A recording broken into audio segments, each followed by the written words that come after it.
Well, of course there are. Half the planet lives on $2.50 a day. The challenge is the people that complain that they're the 99% against the 1% are actually the 1%. And you go say, Tony, what are you talking about?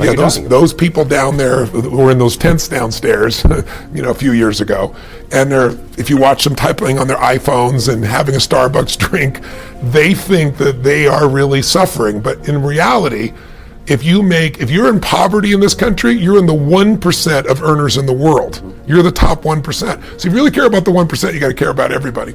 But the real challenge, I think, is not so much money as it is that the world has changed. If you are a blue-collar worker, if you're an unskilled worker, meaning you're not tech-oriented, you're not cognitively driven in your job, you're going to have trouble. And I don't care what the politicians say about bringing these jobs back. There are no jobs to bring back.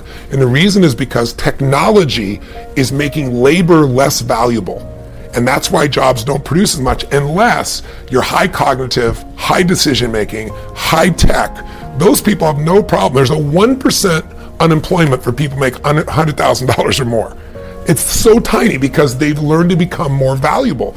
I always tell people the most valuable lesson I got from my mentor, Jim Rohn, was I asked my father worked 2 jobs. We were always broke. We had no money for food. And we lived in a community we moved to, which was, I thought they were all rich and we were on the other side of the tracks. It was lower middle class, but compared to where we lived before, these people seem rich compared to us. And I just didn't understand it. And Jim said to me, Tony, it's not about the value of your soul, it's about the value of you in the marketplace. And your father's skills are not that valuable. He was an underground parking attendant, and he would take people's ticket and make change. Well, the research now shows it's being done at Yale, it's being done overseas in England as well, and they found that 40% of all jobs they project in the next 10 years are going to disappear because of technology. It's going to be replaced by an algorithm, it's going to be changed. All these guys on Wall Street, you're seeing all these algorithms take over and they're getting rid of all these traders, right? It's changing radically in these hedge funds. There's 3 million truck drivers. Self-driving cars are here. In the next 5 years, they will be the standard, certainly within 7 or 8 years. Are you going to hire someone who can only work 8 hours a day and sometimes gets drunk or can make a mistake when you can buy a machine, write down the machine, and be in a position where it works 24 hours a day driving? But no one is telling these drivers this, and they have to retool now. So technology is the biggest challenge. Labor is less valuable because of efficiencies with technology, and it's going to get better and better for technology, which is scary when you think about what's going to happen for jobs. So I say to people, you got to participate in your own rescue. You've got to retool yourself. The idea that Bernie Sanders has of providing free education sounds wonderful, but the education he wants to do is community college. There are no skill sets in community colleges today, for the most part, that are going to prepare you for the economy or a job that's there. So what is that going to do? You're just going to waste more money, more time. We need to retool ourselves. The government's not going to do it for you. And a great leader in a company is retraining their people all the time. The training never stops because that is the innovative, creative marketing edge, is your own people. Most companies do less training today than they did 20 or 30 years ago. It's crazy. So where do you get the training? I think they have to self-educate. I'm an example of that myself. You have to say, what's an area that I want to become masterful in, because dabblers will never have any financial freedom. If you're going to run a company, you got to find what is your niche. What is it you're going to do better than anybody else? Every one of us individuals have to say that and then say, now where do I get that education? In a world that we live in today with the internet, where there's education from all over the world, from MIT, from Harvard, online, and there are people you can go to work for who you could become a mentee of. There's just so many approaches, but you can't have a standard education and expect to have an extraordinary life. It's not going to happen. The one breakthrough for all leaders is constant, never-ending improvement. And that means educating yourself and continuing to develop even greater emotional mastery, because that's what affects whether you execute or not. Breakdowns, it's certainly not something I experience, but it's not because I'm so talented or so brilliant or so fearless. It's just, you're like an athlete. You're an athlete. Yeah. You're in shape, right? You're not going to have a reaction in your body like somebody who doesn't take care of themselves. Right. So, I don't believe in emotional intelligence. I think it's useful, but I'm more interested in emotional fitness, because intelligence is a capability. Fitness is a state of readiness. Interesting. If you are fit, you can take that demand right now and you can deal with it. You can deal with that physical stress, that emotional stress. Same thing's true with psychological fitness, emotional fitness, right? So I'm pretty fit, and part of that is not because I'm so smart. Part of it is I've taught this for decades. I remember I had a woman who came to one of my seminars in her I don't know, early 80s probably. And she would run in this room, 10,000 people. I think it was, she went to a couple of 10,000 person events. And she would get in this front row and fight her way through there.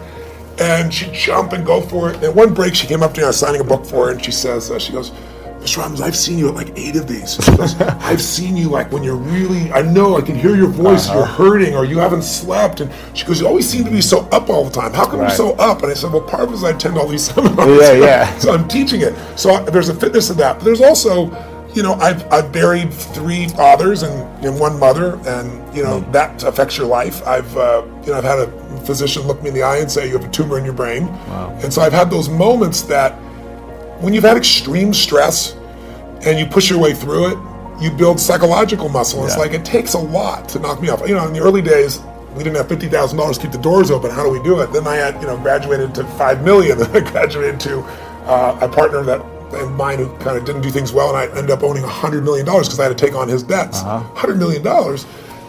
But when you do all that stuff, now my companies do $5 billion, a year. So you keep expanding what I would call really the circle of the threshold of your influence. Sure. Everybody has a threshold of control, and if you get beyond it, you kind of freak out. So it takes a little bit more. I can't. So you don't really have breakdowns. I don't have a breakdown. I mean, do I get pissed off or get frustrated or tired? Yeah, but a breakdown, honestly, no. So how do you handle it if you get tired or something? I sleep when I can. Okay, cool. I mean, it's honestly, it's pretty simple. But when I've had challenging times, I mean, I have so many tools. Yeah. I pull them out. And mostly, it's like you as an athlete. You don't just physically break down. Right. You take care of yourself. So you're constantly training that. I think most people don't train their mind and emotions. It's like I think the most powerful muscles to me are not physical. They're as strong as important as they are. It's like faith is a muscle, courage is a muscle, determination is a muscle, playfulness is a muscle. Passion unexpressed weakens. Faith untested gets smaller. Yeah. So I'm always, I call it deep practice. I'm always pushing myself to the edge, and pushing yourself to the edge makes you stronger. I think I can boil it down probably to 3 or 4 words: money, power, ego, habit. That's a short answer. A friend of mine who is my friend until we have this conversation in academia, I've asked him once, I said, why evolution, for example? The DNA evidence, very recent, in the last 5 years, the DNA evidence no longer supports the theory of evolution as the mechanism for human origins. Evolution is a fact. And I want to be very clear about that. As a geologist, I've seen it in the fossil record, plants, animals, insects, some primates. Something happened 200,000 years ago, and the theory breaks down when it comes to humans. And the DNA shows us that. The DNA shows us very clearly that we did not descend from Neanderthal, for example. Their genome, we can now rebuild their genome and compare theirs to ours. We can actually, sounds like Jurassic Park, the movie. Science fiction, but it's science fact. We can pull the DNA. You can check your percentage of Neanderthal in We can pull the DNA from the bone marrow of fossilized remains of beings that we are supposed to be descended from and compare their DNA to ours. We didn't descend from Neanderthal. It shows that we did appear on Earth about 200,000 years ago. Where did we come from? Right. Well, to answer the question, why aren't we sharing this? When I asked my friend at the university, I said, why can't you share this with your students? And he said, Greg, you don't understand. He says, if I shared that, he said, it would invalidate my 40-year career as a professor. And I said, no.